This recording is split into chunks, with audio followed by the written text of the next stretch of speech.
안녕하세요. 하루 필수 말씀 충전 하필 큐티의 조종환입니다. 오늘 함께 나눌 하나님 말씀은 욥기 16장 18절에서 17장 16절까지 말씀입니다. 땅아 내게 닥쳐온 이 잘못된 일을 숨기지 말아라. 애타게 정의를 찾는 내 부르짖음이 허공에 흩어지게 하지 말아라. 하늘에 내 증인이 계시고 높은 곳에 내 변호인이 계신다. 내 중재자는 내 친구다. 나는 하나님께 눈물로 호소한다. 사람이 친구를 위하여 변호하듯이 그가 하나님께 내 사정을 아랜다. 이제 몇 해만 더 살면 나는 돌아오지 못하는 길로 갈 것이다. 우리는 욥의 주장이 점점 발전하고 있다는 점을 지적해 볼 수 있습니다. 이 욥은 이전의 발언에서 중보자가 있어야 하나님께 호소할 수 있다라고 말했었어요. 그런데 이제는 하늘에 나의 증인, 나의 변호인이 계신다라고 확신하면서 말하고 있는 걸 보게 됩니다. 이 중재자의 존재는 욥의 유일한 위로입니다. 하늘의 증인이 계시지 않는다면 지금 현실에서 벌어지고 있는 고통의 원인과 이유는 죄 때문이라고 낙인 찍힐 뿐입니다. 오로지 하늘에 계신 증인, 이 높은 곳의 변호인, 중재자만이 욥의 억울함을 풀어줄 수 있습니다.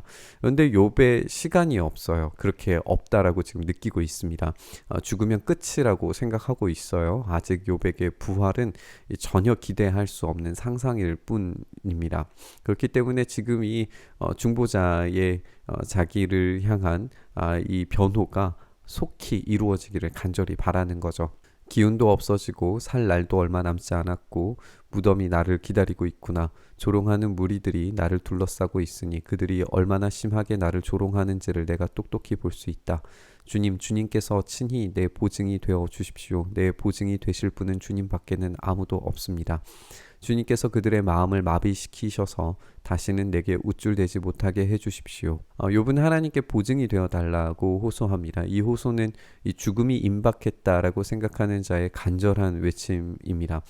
조롱하는 자들의 마음을 꺾으시고 위로해 주실 수 있는 분은 오로지 하나님밖에 없습니다. 의지할 수 있는 분이 하나님밖에 없다는 사실이 욥에게 얼마나 절박한 상황인가를 생각하게 만듭니다. 그런데 하나님이 보증이 되어 달라라고 하는 이 요청과 이 하늘에 있는 변호인이 있다라고 하는 말은 상반된 두 존재를 다른 두 존재를 이야기하는 것인가 질문이 될 수도 있는데 그렇게 이해할 수는 없죠. 하나님이 곧 변호인이자 이 보증이 되어 주셔야 되는 거예요. 어쨌든 욥에게는 지금 하나님밖에 없는 겁니다. 옛 격언에도 이르기를 돈에 눈이 멀어 친구를 버리면 자식이 눈이 먼다 하였다. 사람들이 이 격언을 가지고 나를 공격하는구나. 사람들이 와서 내 얼굴에 침을 뱉는구나. 근심 때문에 눈이 멀고 팔과 다리도 그림자처럼 야위어졌다. 정직하다고 자칭하는 자들이 이 모습을 보고 놀라며 무죄하다고 자칭하는 자들이 나를 보고 불경스럽다고 규탄하는구나. 자칭 신분이 높다는 자들은 더욱더 자기들이 옳다고 우기는구나. 그러나 그런 자들이 모두 와서 내 앞에 선다 해도 나는 그들 가운데서 단 한 사람의 지혜자도 찾지 못할 것이다. 이 본문의 해석은 개역 개정과 상당한 차이를 보이고 있습니다. 이 학자들도 해석의 어려움에 동의를 하고 있는데요. 이 세번역 성경에 따르면 이 해석에서 이제 돈에 눈이 멀어서 친구를 버리면 자식이 눈이 먼다라고 하는 격언이 이 욥에게 이루어졌다라고 이해되게끔 이렇게 해석을 한 걸 우리가 볼 수 있어요. 5절의 해석과 상관없이 욥이 살아있는 격언이 되어서 이 조롱거리가 되고 있다는 것은 변함이 없습니다. 근데 만약에 이 5절의 격언이 이 욥에게 이루어졌다라고 생각이 된 것이라면 욥은 돈에 눈이 멀어서 친구를 버렸고 그로 인한 징벌로 말미암아서 자식들이 죽었다라는 말이 돼요. 그런데 그게 사실로 여겨지지는 않죠. 왜냐하면 이제 이 친구들이 욥을 걱정해서 왔다는 것은 의심의 여지가 없거든요. 다만 친구들의 말들이 격앙되고 있고 날카로워지고 있다는 사실을 생각해 봤을 때 이 격언의 적용은 이 더 악랄해지는 음해와 거짓이 더해지고 잔인한 경멸이 더해지고 있다라는 것으로 우리가 해석해 볼 수 있을 것 같습니다. 지금 욥은 속담 그 자체가 되었고 불경스러운 자로 저주받아 마땅한 자로 취급당하고 있습니다. 그리고 이런 음해는 이 친구들이 오히려 지혜자들이 아니라는 사실을 증명합니다. 왜냐하면 거짓과 증폭된 말들, 이 경멸들이 거짓말로 지금 발견되고 있기 때문에 그렇습니다. 내가 살 날은 이미 다 지나 빗나갔다. 계획도 희망도 다 사라졌다. 내 친구들의 말이 밤이 대낮이 된다 하지만 밝아온다 하지만 내가 이 어둠 속에서 벗어나지 못한다는 것을 나는 알고 있다. 내 유일한 희망은 죽은 자들의 세계로 가는 것이다. 거기 어둠 속에 잠자리를 펴고 눕는 것뿐이다. 나는 무덤을 내 아버지라고 부르겠다. 내 죽음을 파먹는 구더기를 내 어머니, 내 누이들이라고 부르겠다. 내가 희망을 둘 곳이 달리 더 있는가? 내가 희망을 둘 곳이 달리 어디에 있는지 아는 사람이 있는가? 내가 죽은 자들이 있는 곳으로 내려갈 때에 희망이 나와 함께 내려가지 못할 것이다. 욥은 이제 죽음만을 기다리고 있습니다. 이 중보자를 간절히 찾았던 욥은 하나님이 오히려 자신을 적대하고 계시다는 사실을 생각하고 있습니다. 결국에는 자신의 최종 결말이 죽음밖에 없다라는 것을 생각하게 되는 거죠. 자신이 바랄 것은 이제 그 죽음 속에서 안식하는 겁니다. 하지만 죽은 자들의 세계로 내려갈 때 희망이 함께 할 수 있을까?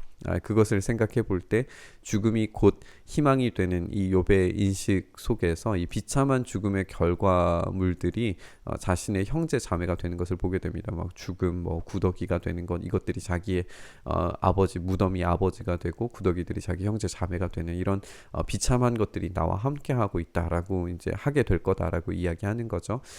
여기에서 죽음, 이 욥이 인식하고 있는 이 죽음이라고 하는 것이 비인격적인 것으로 여겨지지 않고 오히려 욥과 긴밀하게 연결되어져 있는 어떤 관계성으로 묘사되는 것에 또 주목해 볼 필요가 있는 것 같아요. 중보자를 간절히 찾지만 중보자를 만날 수 없고 하나님께서 중보자가 되어주시기를 간절히 바라지만 하나님께서 적이 되신 상황에서의 욥은 비참한 종말만을 기약할 수밖에 없습니다. 친구들의 조롱과 경멸은 거짓말로 과장되고 확대되고 있고 결국 욥이 바랄 수 있는 가장 좋은 것은 죽음이라고 이야기하는 거죠. 이때의 죽음이 비인격적인 허무적 종결이 되지 않고 안식을 누릴 수 있는 종결이 되기를 바라는 것을 우리가 보게 되는 겁니다. 그런데 우리에게는 이 중보자의 의미와 죽음의 의미가 이 욥이 생각하는 것과는 전혀 다르게 다가온다는 점이 오히려 우리에게 굉장히 큰 위로로 다가옵니다. 우리는 하나님께서 허락하신 위대한 중보자가 계시고 우리를 향해 가리키는 모든 정죄와 과장되고 확대된 부정적인 평가들에 대해서 우리 주님께서 감싸주시고 보호해주시는 그 놀라운 은혜의 십자가가 있다는 사실을 알고 있습니다. 또 우리에게 죽음이라고 하는 것이 비인격적인 것도 아니고 허무적인 결말도 아니고 그 안에서 누리는 어떤 영원한 쉼과 안식조차도 아니라는 것을 우리는 알아야 합니다. 우리에게 죽음은 종착지가 아닙니다. 우리의 진짜 종착지는 죽음을 통과한 부활입니다. 우리의 억울한 누명과 고통과 아픔으로 뒤범벅된 인생이라도 죽음을 통과한 이 부활을 경험할 때, 그러니까 중보자께서 우리를 신원하시고 참된 위로와 소망을 부어주시는 그 날을 우리가 분명히 반드시 경험하게 될 줄 믿습니다. 그 소망이 우리를 적대하는 모든 소리들에서 우리를 건져냅니다. 우리가 다시 참된 위로와 소망이 이 부활에 있음을 바라보면서 그 은혜를 허락하신 주님께 감사하면서 우리 묵상의 자리로 나아갔으면 좋겠습니다. 주님, 비참한 인생이 바라고 기대할 것은 오로지 죽음을 통과한 부활뿐입니다. 욥조차도 죽음에서 누릴 그 안식을 바라고 기대했지만 우리는 죽음이 끝이 아니라 죽음 너머에 있는 부활을 소망합니다. 주님께서 그 부활을 우리에게 허락하신 줄 믿습니다.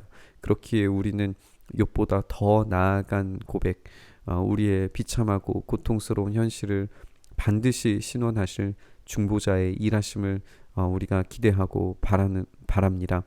주님, 우리를 불쌍히 여기셔서 주님의 그 놀라우신 은혜의 손길로 우리를 중보하시고 우리를 붙들어 주셔서 다시금 이 땅에서도 소망을 가지며 그 부활의 영광을 바라보면서 힘있게 살아갈 수 있도록 그 능력이 지금 이 순간에도 경험되도록 주여 역사하여 주시옵소서. 그 일을 우리 가운데 행하시기를 간절히 바라고 소망하며 우리 주님 예수님 이름으로 기도드리옵나이다. 아멘.